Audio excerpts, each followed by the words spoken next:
Bien.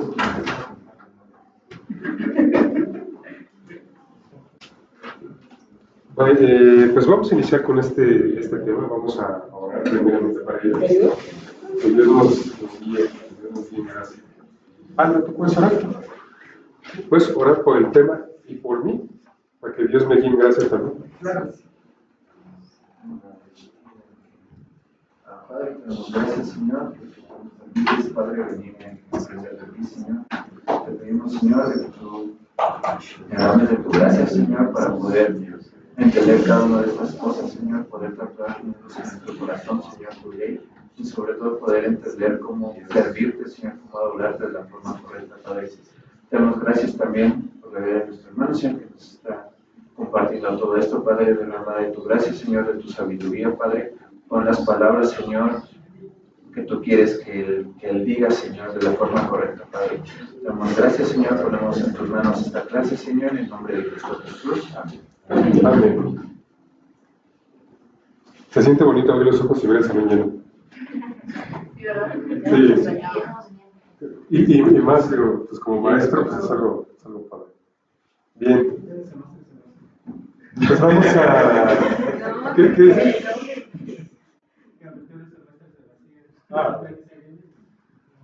Sí, vamos a iniciar con este tema, los 12 principios fundamentales. Les pongo un poquito el contexto. Esta es una enseñanza que recibió el hermano Robert Ewing. Y digo, acuérdense que nosotros como maestros de algún modo lo que enseñamos es la doctrina que hemos recibido de nuestros apóstoles. Y esta enseñanza a su vez también los apóstoles recibieron la enseñanza del hermano Robert Ewing. Y por supuesto este es un tema que ha sido revisado por el hermano Yazar. Él narra cómo fue que el hermano Robert describió esto de los 12 principios fundamentales. Y vamos a ver cómo esto nos va a ayudar a estar cimentados en la fe, cimentados en Cristo, y cómo realmente cuando nosotros decidimos caminar en estos 12 principios fundamentales, vamos a ir un paso adelante en la madurez. Si echamos una revisión de todo lo que hemos visto aquí en el grupo avanzado, empezamos con doctrina de leche, después seguimos con el Espíritu Santo. De Espíritu Santo nos llevamos 6 meses aproximadamente, no, 5 meses. Y después vimos seguridad de gracia. Entonces, todo esto que estamos viendo, lo importante es que nos lleve a caminar en madurez, que nos lleve a librar las batallas, porque todos libramos batallas, pero sobre todo a que el viejo hombre se quede atrás y que el nuevo hombre, un hombre vencedor, sea el que florezca como resultado de estas clases. Entonces, bien, aquí tenemos vamos a examinar un poquito sobre lo que son los fundamentos. Isaías 28:16. Fíjate cómo aquí nos está hablando de Jesucristo. Dice, por tanto Jehová el Señor, dice así, he aquí que yo he puesto en Sión por fundamento una piedra probada, angular, preciosa, de cimiento estable. Y aquí hago énfasis en esto. Aquí está refiriendo a Jesucristo. Él es nuestra roca. Él es nuestra roca sobre la cual podemos nosotros fundar nuestra casa. Y si tú recuerdas cuando Jesús está hablando de aquel que construyó su casa sobre la roca y que construyó su casa sobre la arena, tiene que ver con estabilidad. Cuando habla del que construyó su casa sobre la roca, me parece que es en Lucas, donde dice que el que construyó su casa sobre la roca, dice que cavó y ahondó y construyó su casa sobre la roca. Es decir, que puso el cimiento sobre este cimiento firme. Y esto de cavar y ahondar, no es, pues aquí hay una piedra y aquí sobre esta piedra la construyo, sino que es cavar y ahondar. Necesitamos escudriñar en la Escritura. y eso es lo que le va a dar estabilidad a su casa. Estos 12 principios fundamentales tienen mucho que ver con el principio de habitación. De hecho, vamos a ver que está relacionado con los tres propósitos de la Iglesia, que es habitación, propagación y revelación. Entonces, sí, adelante.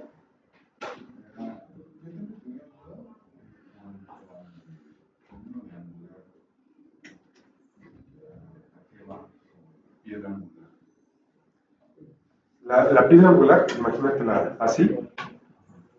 Lo que está sobre esto, si nosotros lo vemos de esta forma, si tú dejas caer algo sobre esa roca, se va a partir. Pero por otra parte, veamos lo que dice acerca del tabernáculo cuando habla de las basas. Las basas, aquí tengo marcadores.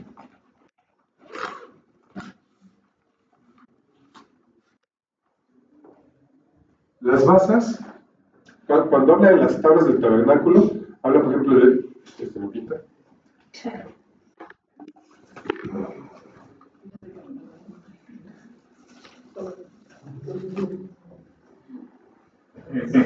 Habla de las tablas, eran 20 tablas, ¿no? 20 tablas por cada lado y por el fondo eran 8 tablas. Pero las basas eran una estructura algo así.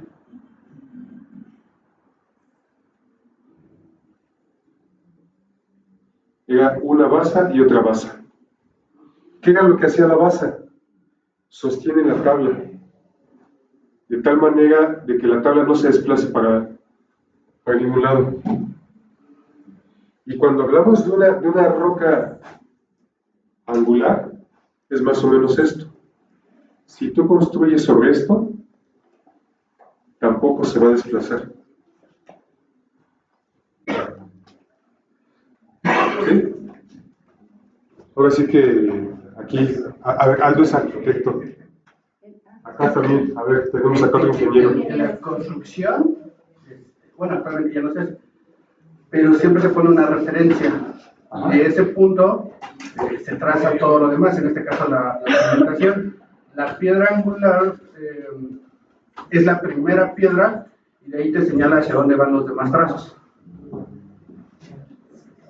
Gracias por esa aportación. Ese es ingeniero. Bienvenida. Entonces, en efecto, y fíjate cómo también cuando Jesús le está diciendo a Pedro, tú eres Pedro, y sobre esta roca edificaré mi iglesia, se está refiriendo a la piedra angular. Es el punto de partida. Entonces, es una piedra probada. No es cualquier piedra. Es una piedra que fue hecha para eso. El cimiento estable. Le da estabilidad al edificio. Le da estabilidad a la construcción. Y el que llegue, no se apresure. ¿Por qué? Porque necesitamos seguir edificando. ¿Pero qué necesitamos primeramente? Creer. Y eso es algo a lo que yo los invito también en este tiempo, que todo lo que estamos viendo en las clases, que lo recibamos con fe. Que lo recibamos con fe porque, perdón, al final eso es lo que nos va a llevar a ser edificados. Y aquí la palabra fundamento pues significa cimiento, estable y establecer. Eso es lo que significa la palabra fundamento. Entonces vamos a ver pues 12 fundamentos. Salmo 87, 1 y 2, y aquí lo puse en dos versiones, Reina Valera 1960, dice, su cimiento está en el monte santo, ama Jehová las puertas de Sión más que todas las moradas de Jacob. Y vamos a ver a lo largo de este estudio que hay 12 montes en los cuales Dios nos está enseñando principios fundamentales. Y puse la versión LBLA porque aquí sí habla en plural. En los montes santos están sus cimientos. el Señor ama las puertas de Sion más que todas las otras moradas de Jacob. Entonces sí necesitamos ver que estos fundamentos los vamos a ver a lo largo de toda la Biblia. Y de hecho, algo que hemos aprendido es que la Biblia se explica con la Biblia. Cuando nosotros recurrimos a otro tipo de recursos, libros, la propia doctrina, son recursos de apoyo. Cuando nosotros tenemos doctrina fundamentada en doctrina, necesitamos ser muy cautelosos, porque la doctrina al final es un trazo que ha sido hecho por manos de hombre con base en revelación. Pero esta revelación necesita tener el fundamento en la Biblia. Y aquí necesitamos tener ese principio básico. El fundamento no es la doctrina, el fundamento es la palabra. Nuestro fundamento es la Biblia. Lo único que hacemos es trazarla, ahora sí que como explicaba Fer, es esa piedra principal que nos va a indicar el trazo a partir de donde vamos a comenzar. Y entonces, esto que estamos aprendiendo, pues es justamente el trazo, pero sobre la palabra.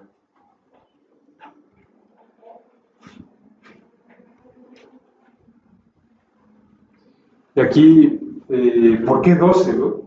Por supuesto que hay más de 12 principios en la palabra. Hay muchísimos principios. Por ahí estudiamos de repente los 7 nombres de Jesús, ¿no? Los 7 nombres de Dios. O sea, y entonces, digo, los 7 nombres de Jesús son los 7 yo soy, y los 7 nombres de Dios que conocemos también en el Antiguo Testamento, Jehová Rafa, Jehová Jireh, todos estos. Pero por ahí me encontré en inglés un video donde habla de 365 nombres de Dios y está súper impresionante. Entonces, por supuesto que hay muchos fundamentos, muchos principios en la palabra, pero hay 12 particulares que vemos que están relacionados con estos propósitos de habitación, propagación y revelación. Y aquí solamente hice un extracto de estos 12 fundamentos que podemos ver cómo se están confirmando uno a otro. Por ejemplo, están los 12 fundadores de Israel. El 12 nos habla de fundamentos. Y vemos quiénes son los 12 fundadores de Israel, pues los 12 hijos de Israel. Sí, al hablar de fundamento, justamente es un principio que nos va a hablar también de gobierno. Y de hecho vamos a ver también cómo está relacionado con ello. Tenemos los 12 apóstoles del Cordero, 12 tronos, esto lo vemos aquí en Apocalipsis 4:4.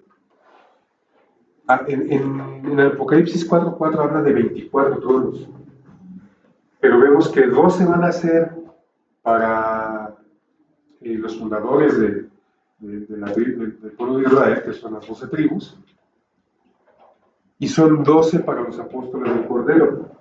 Eso lo vamos a ver también en la Escritura. Hay 12 fundamentos en la Nueva Jerusalén. ¿Cómo se afirma? Vamos a leer estas citas. Apocalipsis 4:4, si alguien lo tiene.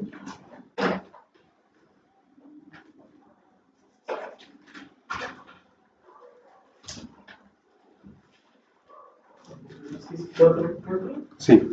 Y alrededor del trono había 24 tronos, y vi sentados en los tronos. Y alrededor del trono había 24 tronos, y vi sentados en los tronos a 24 ancianos, vestidos de ropas blancas con coronas de oro en sus cabezas. Amén. Ya están los 24 tronos. Y Apocalipsis 21, 19 al 20. Y los cimientos del muro de la ciudad estaban adornados con toda piedra preciosa. El primer cimiento era de jaspe, el segundo de zafiro, el tercero de ágata, el cuarto de esmeralda, el quinto ónice, el sexto coralina, el séptimo crisólito, el octavo berilio, el noveno topacio, el décimo crisopaso, el undécimo jacinto y el duodécimo amatista. Entonces aquí están esos 12 fundamentos. Y después habla de las 12 puertas de la Nueva Jerusalén, también hay Apocalipsis 21-21. Las 12 puertas eran 12 perlas, cada una de las puertas era una perla. Y la calle de la ciudad era oro puro, transparente como bien. Vamos a ver que constantemente se está refiriendo a estos 12, está confirmando en diferentes formas. Y por supuesto que hay muchísimos 12. Creo que encontré 166 12 que se mencionan en la escritura. Creo que son 166. Entonces, pero digo, algunos se repiten, por supuesto. No es que sean 166 diferentes. Por ejemplo, cuando habla de las 12 tribus de Israel, pues se repite como 40 veces, ¿no? Y aquí tenemos muy importante el testimonio. Cuando la nación de Israel fue fundada, pues fue justamente a partir de Jacob, que Dios le cambia el nombre de Israel. Nacen sus 12 hijos, ellos se empiezan a multiplicar, llegan a Egipto, a partir justamente de que José llega ahí vendido como esclavo, después fue puesto como segundo después de Faraón.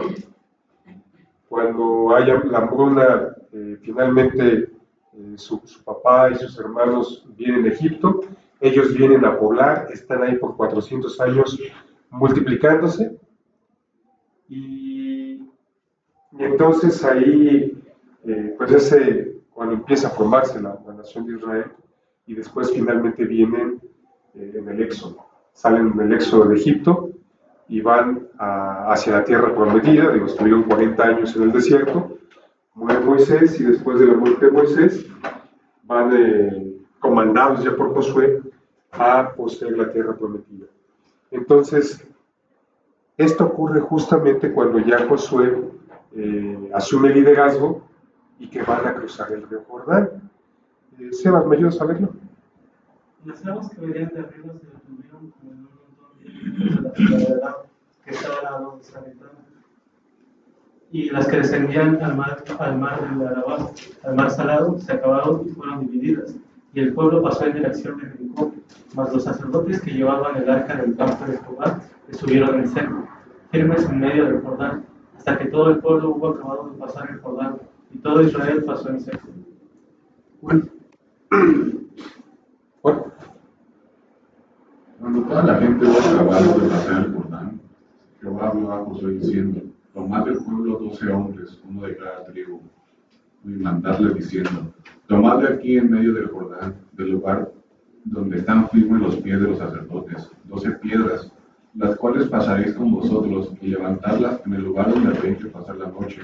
Entonces Josué llamó a los 12 hombres, a los cuales él había designado entre los hijos de Israel, uno de cada tribu, y les dijo Josué: Aldo.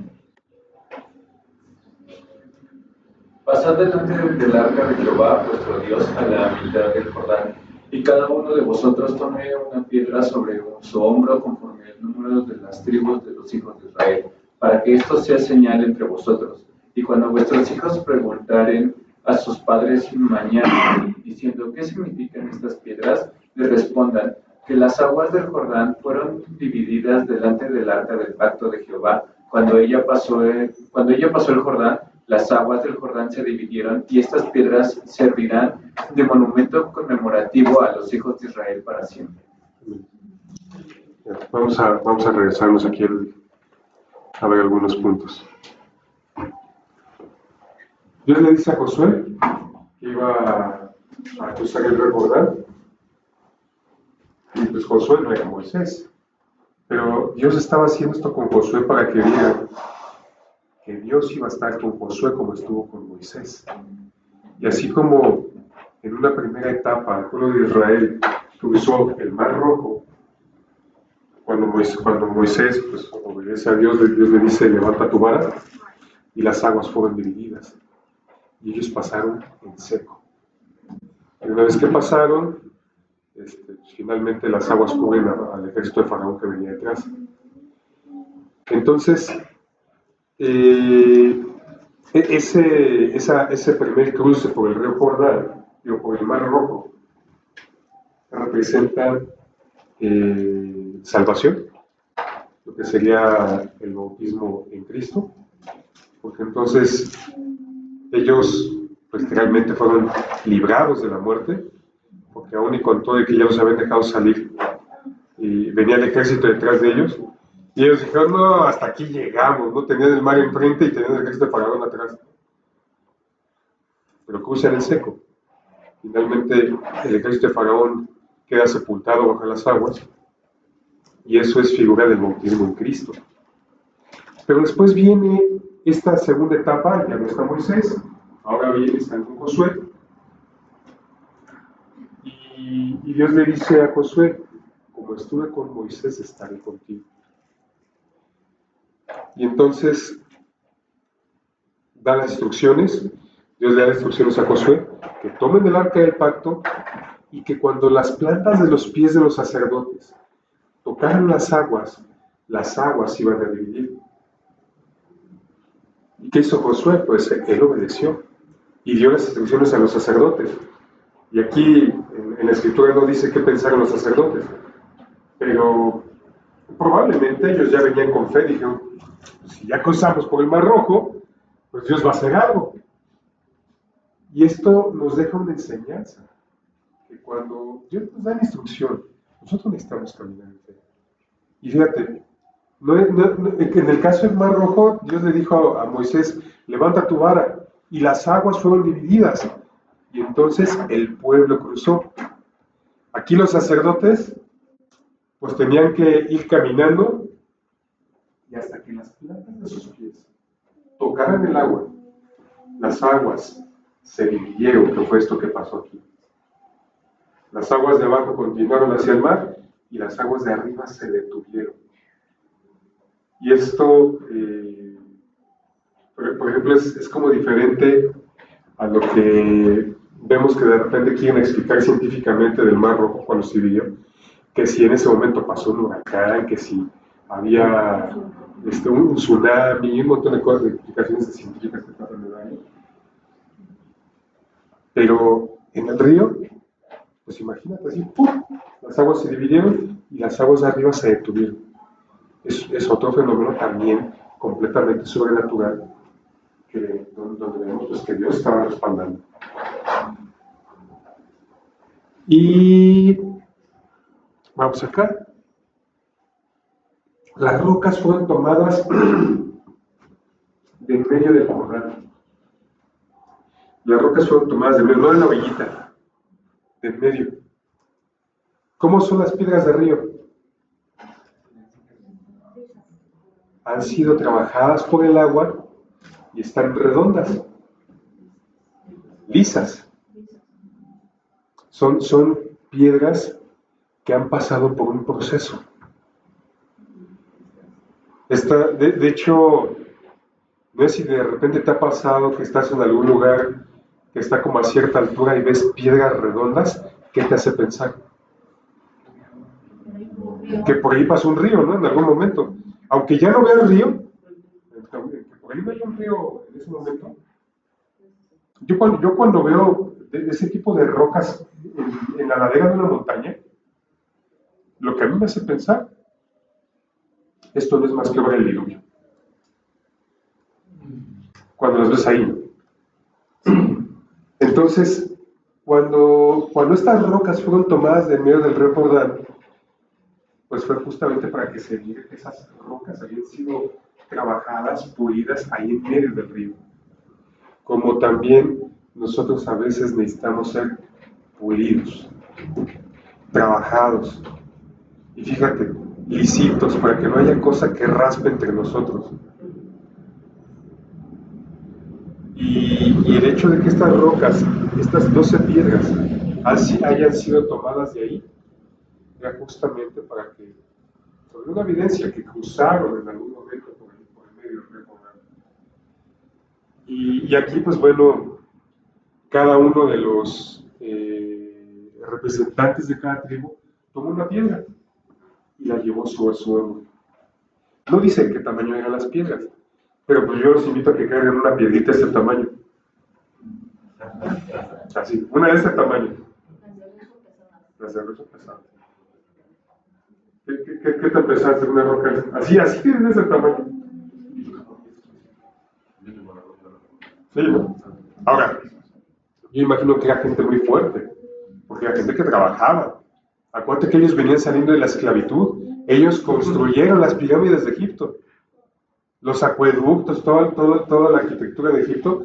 El pueblo de Israel fue el que estuvo trabajando en eso. Entonces yo creo que estaban los fortachones. La tomaron sobre su hombro. O sea, mira, aquí estoy poniendo a lo mejor el tamaño de la piedra, ¿no? La tomaron sobre su hombro, como las tribus, y viste, para señal. Esas rocas fueron tomadas para señal, para testimonio, para que las siguientes generaciones tuvieran una evidencia de que el pueblo de Israel pasó en seco por el río Jordán, que atravesaron por ahí.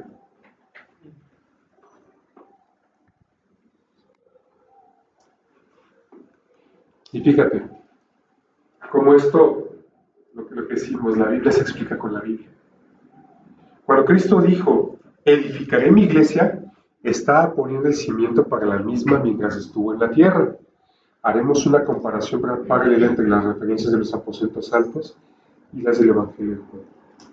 Vamos a estar estudiando acerca de 3 aposentos, que es donde vemos estos principios de habitación, propagación y revelación. Y vamos a ver cómo a su vez estos principios también se relacionan con fe, esperanza y amor. Es una enseñanza padrísima esta. Creo que vamos a, ahora sí que, así como cuando estás preparando la carne para el asador, que pones la carne a macerar, se empieza a encender el carbón, así vayan preparando sus corazones, sus libretas y su espíritu, por supuesto. Mateo 16, 16, 18. Respondiendo Simón Pedro, cuando Jesús les pregunta a sus discípulos, porque unos decían que era un profeta, otros que era Elías, y Jesús dice, ¿y ustedes quién dicen que son? Y Pedro le responde, tú eres el Cristo, el Hijo del Dios viviente. Entonces le respondió Jesús, bienaventurado eres Simón, hijo de Jonás, porque no te lo reveló carne ni sangre, sino mi Padre que está en los cielos. Y yo también te digo que tú eres Pedro, y sobre esta roca edificaré mi iglesia, y las puertas del Hades no prevalecerán contra ella. Fíjate el momento trascendental para Pedro. Le está cambiando el nombre. Así como cuando Jacob recibió un nombre nuevo y Dios le cambia el nombre de Jacob a Israel.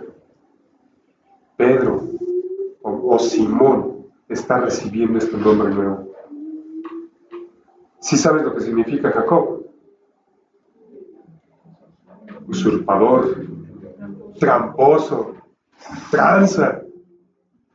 Y vemos cómo Jacob pues era tramposo. Imagínate qué buen negocio cambiar la primogenitura por un plato de lentejas, ¿no? O sea, ahora sí que no le pierde. Eso es ventajoso, por supuesto. ¿Cómo atendiendo el consejo de su madre, de Rebeca, pues finalmente él pudo haber dicho, no mamá, ¿cómo crees? ¿Cómo voy a hacer eso y engañar a mi padre? Y él, pues bien obediente, se puso las pieles de cabra, hizo el cabrito, pues sí, le convenía, ¿no? O sea, eso es trampa. Después, ¿cómo con Labán? Digo, Labán, por supuesto, pues también le pagó con una sopa de chocolate. Porque pues, le cambia a la mujer, le dijo que pues va a servirme 7 años por mi hija, y después pues sirve otros años, otros 7 años, por la otra. Pero también al momento de que dice, a ver, pues las ovejas blanquitas pues van a ser para ti, los pintitos van a ser para mí. Y los llevaba a pastar ahí junto a las hierbas estas que tiñen la lana. Y entonces, pues, se la tranza. Sí, y entonces pues resulta que Labán se quedó sin ganado, unas cuantas ovejitas ahí, las más flacas enfermas, y las más gorditas, las más robustas, pues estaban pintitas, porque las pintó de algún modo. Pues sí, siga,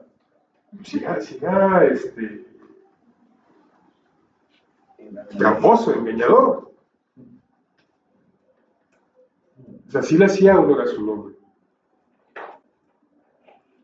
Pero después, cuando Jacob ya va, que finalmente sale de allá de con su suegro, y que regresa a su tierra y que sabe que se va a enfrentar con Esaú. La última vez que supo de Esaú, pues le iba a matar.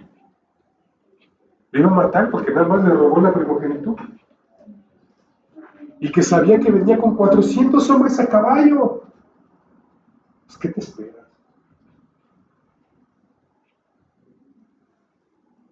Una noche, antes de llegar con Esaú, estaba Jacob ahí en el desierto y pelea con Dios. Pelea con Jesús propiamente. Porque él dice, he visto cara a cara a Dios y no muerto. Y entonces Jesús le dice, ya no será más tu nombre Jacob, te llamarás Israel. ¿Y sabes qué significa Israel? Porque con Dios has peleado y has vencido. La traducción más literal sería el que venció a Dios. Es vencedor. Fíjate, cambiarle el nombre de tramposo, de usurpador, a vencedor. Así Pedro está también experimentando un parteaguas en su vida. Y por supuesto que él no es el fundador de la iglesia, el fundador de la iglesia es Cristo. Pero Dios le está dando un rol muy particular a Pedro. Le está dando autoridad, le está dando liderazgo. Lo que vemos ahí entre los 12 es que él asumió liderazgo. Después ya se fue sumando Pablo y fueron enviados a diferentes lugares y ya vemos que él no juega un papel protagónico. Pero ese momento para Pedro le está diciendo, tú eres Pedro, y sobre esta roca edificaré mi iglesia, y las puertas del Hades no prevalecerán contra ella. Cuando Jesús está diciendo que él edifica su iglesia, le está edificando sobre una roca firme, sobre un fundamento estable, un fundamento que permanece.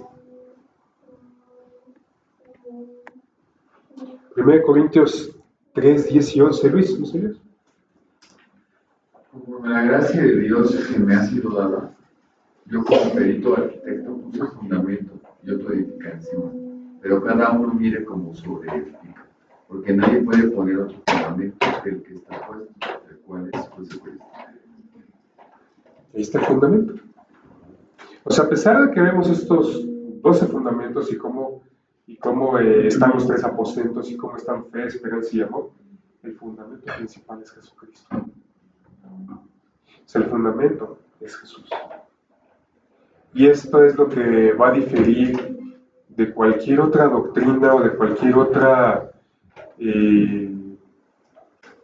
vamos a decirlo, religión, aunque sabemos que nosotros no somos religión, porque ponen muchos otros fundamentos. Y incluso tenemos enseñanza bíblica, enseñanza cristiana, que puede llegar a poner al hombre en el centro. No, mira, tú recibe a Cristo y te va bien, ¿no? Es para que te vaya bien. Dios te va a bendecir. Ese no es el fundamento.